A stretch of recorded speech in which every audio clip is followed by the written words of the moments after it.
Hello, my name is Todd Patkin, and I'm so excited to be starting this new YouTube channel and sharing my 12 Weeks to Happiness program with you. You know, I feel like I've been studying happiness my whole life. I've had some of the highest highs, but boy, have I had some brutal lows. And it was only after I found my recipe for happiness that I was able to really live a wonderful life. Now, I'm sure at this point you're asking yourself, who is Todd Patkin? I've never heard of him. If you're interested in learning about me, my past, my overall philosophy on happiness, please go to my TED Talk. I've also written books on happiness. I have a tape set on this very same 12-week to happiness program, and I've talked to thousands and thousands of people across the country on happiness. And one thing I can tell you is we all need a helping hand. We all get off track every once in a while, and it's worse today. You know, they say during these COVID times, they're the most frightening, overwhelming, and uncertain times we'll have our entire lives. Great news though, if you stick with me for all 12 weeks and do your best, you don't have to be perfect. You just really try your best, you will change your life 100%. I've seen it many, many times before. You'll live a happier life and a much less stressed out life. Now, before I get into week one, I just want to go over a few quick points. First, all of my videos will be under 10 minutes, and some of them will be as short as 5 minutes. I really value your time.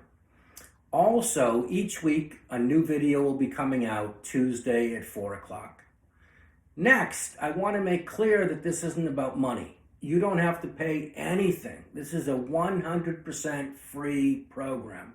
This isn't about Todd making money. It's about Todd helping people. Now let's get into week one. What do you think is the single thing that you can do right now to help yourself in terms of happiness more than anything else?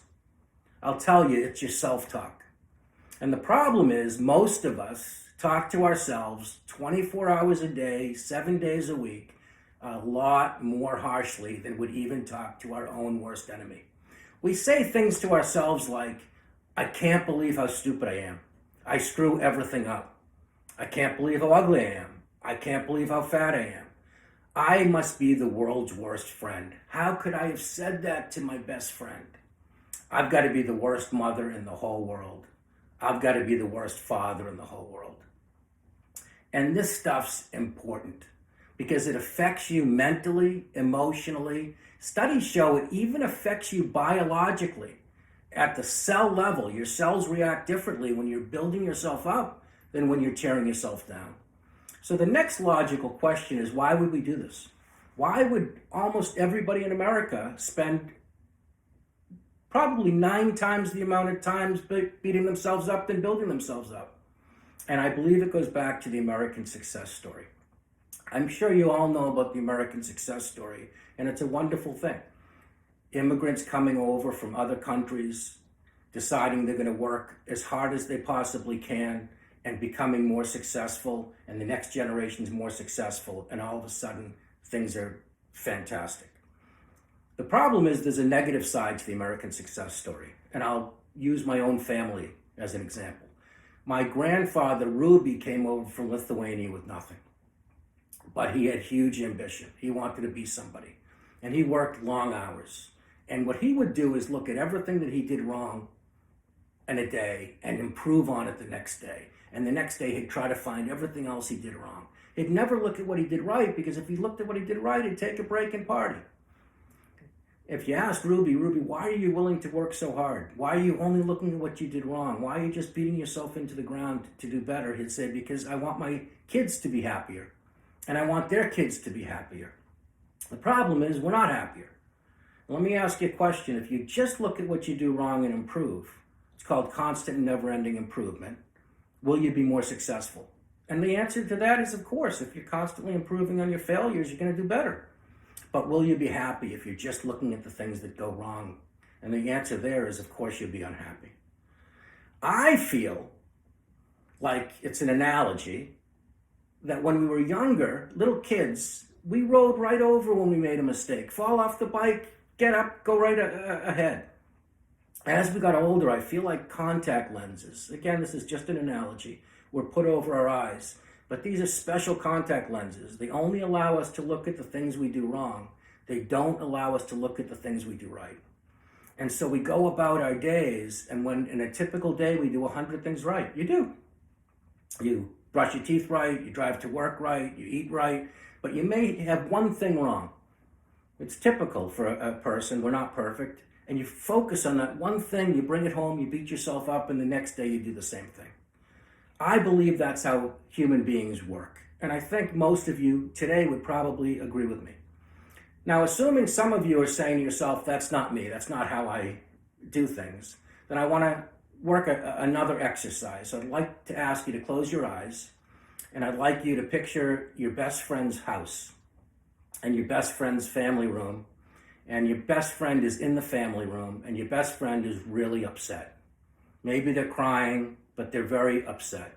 And I want you to envision yourself driving to that house and coming in the house, and again, you're their best friend. What are you going to do? And I think if you're their best friend, you're going to say, what's up? And they're going to say to you, I am so upset. Last night, I had a big problem with my brother, and I don't know if he's ever going to talk to me again. And you say, well, tell me about it. And you say, you know, it's such a shame. I was having the best night at my parents' house. They invited all the relatives over. I had some great conversations with my cousins. But at dinner, I said something, and the minute it left my lips, I could see my brother's head go down. It really, really hurt his feelings. When I went to leave that night, he wouldn't even say goodbye to me.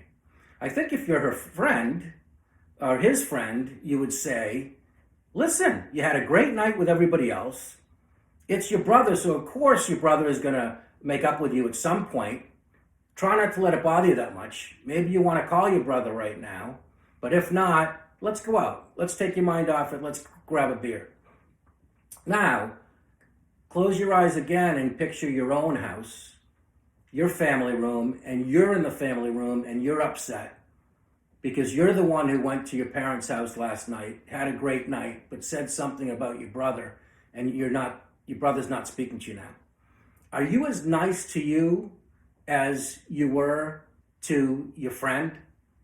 Are you saying, don't let it bother you? It's not that big a deal. Of course you're going to get along later. Let's go out for a beer. No, if you're typical, you're telling yourself, I can't believe I did that. I'm such a bad person. My brother will probably never speak to me again. And you know, I did that 3 years ago, remember? And even 6 years ago, I did it with somebody else. And you beat yourself to the ground. So I hope that gives you a good idea of how awful we can be to ourselves. Here's your assignment for week 1. I just want you to look at the times that you treat yourself bad. I'm not looking for you to try to change the self-talk, but when you're beating yourself down, just notice it. I don't expect you to be able to switch it over to positive talk because it's like if you go to the gym. If you go to the gym, you can't start out curling 50 pounds. You got to start out with 10. This is just a start. Just notice it. Like if you were a smoker, they say if you can just notice when the cigarette comes to your lips, that's a real plus. The other thing I want you to do is when you start to do things positive, as I said, the contact lenses that we have in our eyes, figuratively speaking, they don't allow you to see anything positive, just negative.